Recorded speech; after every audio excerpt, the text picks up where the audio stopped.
Hello everybody, welcome back to my channel Rizna Tiarika. With me in here Rizna, sang teacher that will give you a lesson that can make improve knowledge.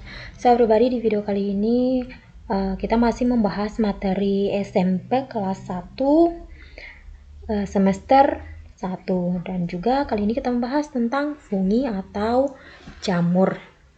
Oke, fungi atau jamur ini itu sebenarnya secara pengklasifikasian dia diklasifikasikan tersendiri, yaitu jamur. Namun sebelumnya kan dia diklasifikasikan dalam kelompok tumbuhan, tapi dia tidak termasuk tumbuhan, makanya ia memiliki pengklasifikasian tersendiri. Jamur ini itu kalau biasa kita temukan di lingkungan, dia memiliki berbagai macam aneka warna dan sangat menarik ya. Untuk fungi atau jamur ini sendiri memiliki ciri-ciri. Pertama itu tidak berklorofil, atau dia tidak bisa berfotosintesis karena dia tidak memiliki klorofil, tetapi ia memiliki beberapa pigmen warna lainnya, sehingga ketika kita menemukan jamur di lapangan itu maka warnanya akan kita temukan yang berbeda-beda karena dia memiliki pigmen warna tertentu. Kemudian tubuhnya ini terdiri dari filamen atau benang bercabang yang disebut hifa. Selanjutnya, benang hifa berkumpul membentuk satu anyaman massa atau kumpalan yang disebut miselium. Kemudian, cara hidupnya itu bersifat heterotrof, baik parasit ataupun juga saprofit. Di sini merupakan klasifikasi dari jamur, bisa dilihat ya. Jadi jamur itu memiliki 4 klasifikasi. Yang pertama zigomycotina, kemudian zigomicota, kemudian ascomycota, kemudian basidiomycota, dan juga deuteromycota. Bisa dilihat di sini bentuk-bentuknya ya dari beberapa klasifikasi ini. Untuk Deomycota ini bentuknya tidak diketahui. Sebenarnya ia memiliki bentuk, tetapi karena ukuran yang sangat kecil sehingga ia bisa diketahui bentuknya jika kita melihatnya di bawah mikroskop. Kemudian langsung kita kembali ke zigomicota ini ya. Zigomicota ini bereproduksi seksual. Ada 2 siklus cara reproduksinya, ada yang reproduksi seksual dan juga ada reproduksi aseksual. Untuk reproduksi aseksual, dia menggunakan spora, sedangkan untuk reproduksi seksual, ia ini menggunakan zigospora. Kemudian untuk ascomycota, reproduksinya itu dia secara seksual dan juga aseksual. Kalau secara seksual disebut ascopora, sementara secara aseksual disebut conidiospora. Kemudian untuk basidiomycota, dia bentuk reproduksinya juga 2, secara seksual dan aseksual. Kalau secara seksual menggunakan basidiospora, kemudian secara aseksual menggunakan conidiospora. Kemudian untuk deuteromycota ini juga memiliki 2 bentuk reproduksi seksual. Tapi seksual di sini belum diketahui ya. Sementara aseksual itu sporangnya spor. Untuk dia mungkin ini deuteromycotina ini dia hanya bereproduksi secara aseksual. Belum ada penelitian lebih lanjut mengenai reproduksinya secara seksual ini ya.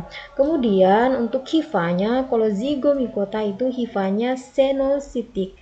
Kemudian untuk ascomycota hifanya itu bersekat. Kemudian basidiomycota hifanya itu bersekat. Hifanya vegetatifnya mempunyai 1 inti haploid. Kemudian untuk deuteromycota ini dia hifanya bersekat, bentuknya seperti itu. Kemudian dilihat dari dinding sel, untuk zigomicota ini dinding selnya dari zat kitin. Untuk ascomycota berinti banyak. Kemudian untuk umumnya ascomycota ini ia berinti banyak ya. Kemudian untuk basidiomycota ini mempunyai basidiokarp dan juga padan buah seperti payung. Ini tidak berkaitan dengan dindingnya tadi ya, jadi ini hanya untuk spesifik tersendiri. Kemudian untuk duemycota ini dinding selnya itu dari zat kitin, jadi sama ya mereka ini. Kemudian untuk Zygomicota ciri selanjutnya itu mempunyai haustoria atau menghasilkan zygosporangium. Selanjutnya untuk Ascomycota dia sporanya tidak berflagel. Kemudian untuk Basidiomycota dia tidak memiliki ciri selanjutnya lagi. Di sini hanya beberapa contoh dari kelompok klasifikasi ini. Jadi bisa dilihat di sini ya untuk ciri-ciri masing-masing dari klasifikasi ini. Saya ulangi ya supaya Anda paham. Zygomicota cirinya itu reproduksi seksualnya menggunakan zygospora, seksualnya spora. Kemudian hifanya senolitik, kemudian dinding sel dari zat kitin, kemudian punya haustoria menghasilkan zygosporangium. Contohnya di sini dapat dilihat ada Rhizospus, Stolonifer, Mucor, dan masih banyak lagi. Kemudian Ascomycota reproduksi seksualnya menggunakan Ascospora, kemudian aseksualnya menggunakan Conidiospora, hifanya bersekat, kemudian berinti banyak, kemudian sporanya tidak berflagel. Kemudian ini beberapa contohnya seperti Saccharomyces cerevisiae, Penicillium, dan masih banyak lagi. Kemudian untuk Basidiomycota ini reproduksi seksualnya itu menggunakan Basidiospora, aseksualnya itu menggunakan Conidiospora, kemudian hifanya bersekat, namun juga hifanya vegetatifnya itu mempunyai satu inti haploid, kemudian mempunyai basidiokarp dan badan buahnya seperti payung, seperti itu. Beberapa contohnya Varienta volvacea, kemudian Amanita phalaides, dan masih banyak dari jenis-jenis jamur Gardnerella juga masuk dalam Basidiomycota ini. Kemudian ada Deuteromycotina. Reproduksi seksualnya dia tidak ada, belum ditemukannya secara penelitian lebih lanjut. Kemudian aseksualnya itu sporangiospora, kemudian hifanya bersekat, dinding selnya dan dinding sel dari zat kitin. Kemudian ini beberapa contohnya ada Tinea versicolor, kemudian Epidormophyton, dan masih banyak lagi. Selanjutnya untuk lebih jelas melihat contoh dari klasifikasi ini, bisa kita lihat di sini ada Zygomycotina. Ini merupakan contoh jamur atau fungi yang tumbuh pada feses sapi. Seperti itu. Zygomycotina ini umumnya itu mereka merupakan cendawan atau fungi yang tumbuh pada substrat makanan seperti roti, nasi, dan sebagainya. Juga pada substrat yang feses seperti itu. Kemudian untuk Ascomycotina dapat dilihat mereka biasanya tumbuh di antara tumbuhan lichen yang ada di atas pohon atau di sela-sela pohon atau di bagian tanah. Lichen itu apa? Mungkin bagi teman-teman atau pribadi itu lichen itu secara pasarannya kita kenal seperti jamur. Seperti ini bisa dilihat ya, biasanya ada di pohon dan mereka membentuk serabut-serabut seperti ini.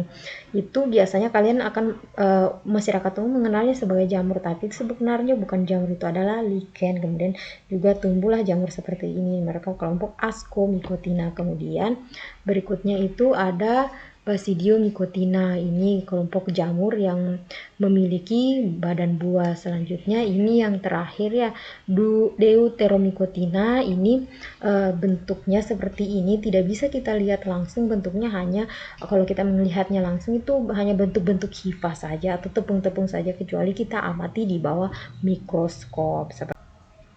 Oke, selanjutnya di sini adalah struktur morfologi dari jamur. Di sini sebenarnya setiap klasifikasi yang pernah saya jelaskan sebelumnya itu ia memiliki struktur morfologi yang berbeda. Namun sebagai pengetahuan awal di sini saya memberikan contoh struktur morfologi dari fungi atau jamur ini secara umum saja dari jamur-jamur yang biasa kalian temui di lapangan ya, yang mudah-mudah saja. Untuk pengetahuan awal bagi kalian bisa dilihat di sini struktur morfologi dari jamur ini atau fungi ini tuh yang pertama ada tudungnya atau bagian dari pileusnya ini. Kemudian di bawah pileus ini mungkin kalau kita menemukan jamur atau fungi di lapangan itu, kita kan suka membuka mempretelinya ya, mengacak-ngacaknya. Kita menemukan yang seperti ini. Jika teman-teman menemukan kayak pita-pita, kayak lembaran-lembaran di bawahnya itu merupakan lamela atau gillsnya. Kemudian dalam lamela ini Jika biasanya jamur yang kita temukan itu jamur yang kita temukan itu sudah cukup dewasa, bukanlah sudah terbuka keseluruhan dari tudung ini. Kalau kita sedang mempretelinya itu atau menghancurkannya, akan muncul di sana seperti butiran-butiran hitam biasanya atau butiran-butiran kuning, dan itu merupakan hifanya. Itu seperti butiran atau tepung-tepung ya, itu merupakan hifa dari jamur itu sendiri. Kemudian dalam hifa itu ada inti sel dan juga septa di dalam hifa itu. Ini sebagai struktur perkembangbiakan atau reproduksi dari jamur ini sendiri. Kemudian berikutnya itu ada miselium. Miselium ini jika diibaratkan dia sebagai akar ya, seperti itu dalam tanah. Tapi kalau kita ngambil di lapangan itu, kita tidak akan menemukan miseliumnya. Biasanya akan terpotong hanya sampai sini, miseliumnya ada di bawah permukaan tanah biasanya. Dan miselium ini fungsinya itu sama seperti akar tumbuhan, tetapi juga ini berfungsi sebagai alat reproduksinya. Jadi dari miselium ini bisa tubuh buah kembali seperti itu. Kemudian berikutnya ada siptepe atau tangkai buahnya. Jadi ini dari sini ke sini ini merupakan tangkai. Kemudian ada cincin atau anulus seperti ini. Biasanya kalau kita mencari jamur atau fungi yang ada di bawah pohon pisang, biasanya kita akan menemukan fungi-fungi yang memiliki anulus seperti ini, dan juga mereka memiliki anulus di bagian bawah seperti ini. Tapi ini tidak lengkap ya, nanti kita jelaskan di video selanjutnya. Oke everybody, so itulah penjelasan mengenai jamur ini, penjelasan dasarnya saja untuk mengantarkan kalian pada penjelasan-penjelasan berikutnya. Mengenai pembahasan klasifikasi tadi, poin per poin dari 4 klasifikasi itu saya akan jelaskan di video selanjutnya. Oke everybody, mudah-mudahan ini penjelasan dasar ini bermanfaat bagi Anda, dan terus nanti lanjutkan pengamatannya atau nontonnya di video selanjutnya ya, mengenai pembahasan klasifikasi per klasifikasi. So everybody, mudah-mudahan bermanfaat. Thanks because you have watched my video. Meet again in the next video and bye bye.